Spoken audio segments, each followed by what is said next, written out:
but Egypt is a generic name for Africa.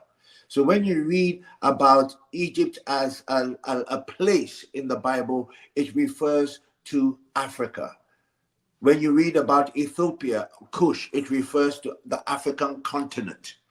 So God raised up Joseph through character training, development of his gifts, through processes of suffering and affliction, to catalyze the development of his gifts so that he could become the prime minister of Africa.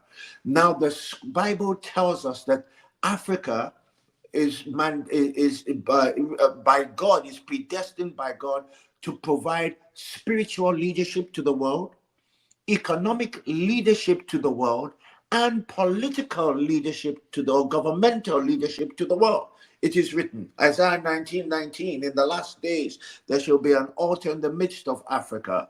Revival shall come out of Kush, meaning Africa. In the last days, Ethiopia, meaning Africa, will lift up her hands to God. We are mandated to provide sustenance to the rest of the world.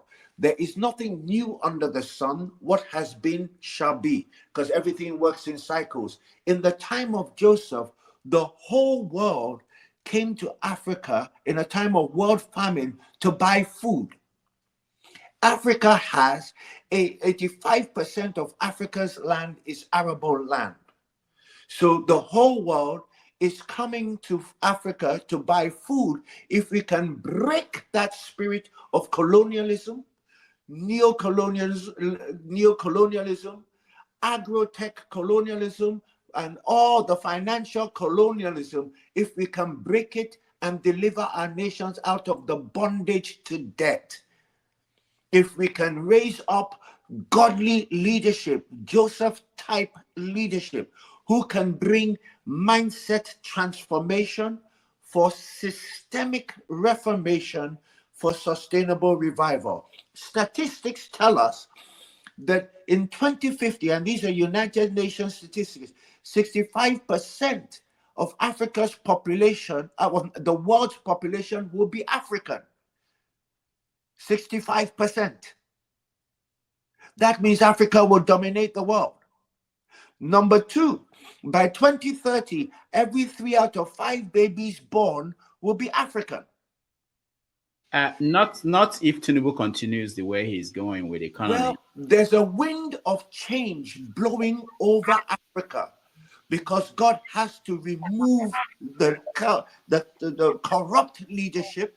And I'm not accusing Tinubu of corruption, but all the wrong type of leadership has to be removed, and God will raise up right leadership that can lead and govern with integrity in righteousness. It's going to happen. When I was speaking in Ethiopia some months ago to African leaders, and I said 3 things.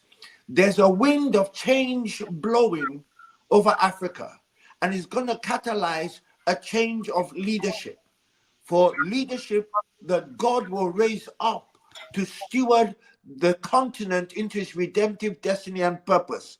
The second thing I said is there's going to be a youth quake. And the youth quake is going to come whether we like it or not, because it's a God thing. And Africa is the center of that youth quake.